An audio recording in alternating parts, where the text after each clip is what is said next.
আওয়ামী লীগকে এই ছাত্ররা বিতাড়িত করেছে তাদের সন্ত্রাসী কর্মকাণ্ডের জন্য। বিএনপিও একই কায়দায় এইসব হামলা চালাচ্ছে।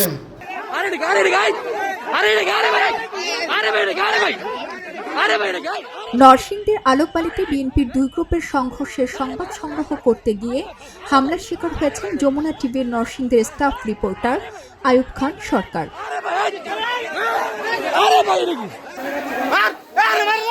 বৃহস্পতিবার সকাল থেকে সদর হাসপাতালে সংবাদ সংগ্রহের জন্য অবস্থান করছিলেন তিনি।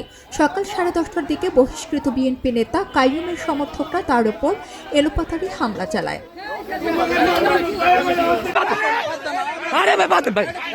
প্রত্যক্ষদর্শী সাংবাদিকরা জানায়, সংবাদ প্রচার নিয়ে ক্ষুব্ধ হয়ে কাইয়ুমের সমর্থকরা লাঠিসোঁটা নিয়ে বেধড়ক মারধর করলে গুরুতর আহত হন আইয়ুব খান।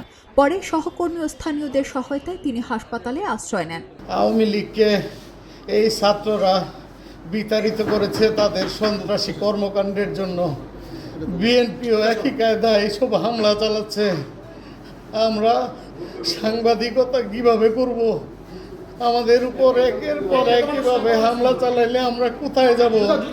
খায়রুল কবির খোকনরা সেই আওয়ামী লীগের ভূমিকাই পালন করতেছে। আমরা বহিষ্কার চাই, তাদের দৃষ্টান্ত শাস্তি চাই। আলোকবালী ইউনিয়ন বিএনপির বহিষ্কৃত নেতা সাবেক সদস্য সচিব খায়রুল কবির খোকনের ঘনিষ্ঠজন, যাকে বালু ব্যবসা, চাঁদাবাজি সহ বিভিন্ন কিছুর অপরাধে তাকে দল থেকে বহিষ্কার করা হয়েছে। কেন তাদের পক্ষে নিউজ করি নাই আমি, সেজন্য এই খায়রুল কবির খোকনের লোকজন আমার উপর হামলা চালায়। সদর হাসপাতালের আরএমও ফরিদা গুলশানারা কবির জানান, আহত সাংবাদিকের মাথায় 4টি সেলাই দেওয়া হয়েছে। পর্যবেক্ষণে রাখা হয়েছে তাকে।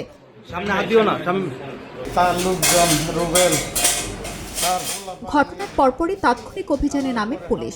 নরসিংদীর নবাগত পুলিশ সুপার মোহাম্মদ মেনহাজুল আলম জানান, 3 জনকে আটক করা হয়েছে এবং দুষ্কৃতকারীদের ধরতে অভিযান অব্যাহত রয়েছে।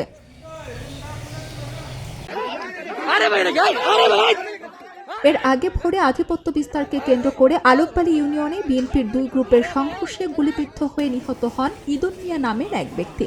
আহত হন অন্তত 5 জন।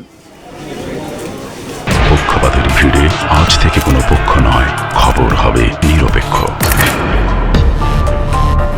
বানোয়ার তথ্যবাদ, খবর হবে নিখাদ। ভেঙে গুজবের শিখ, খবর হবে নির্ভীক।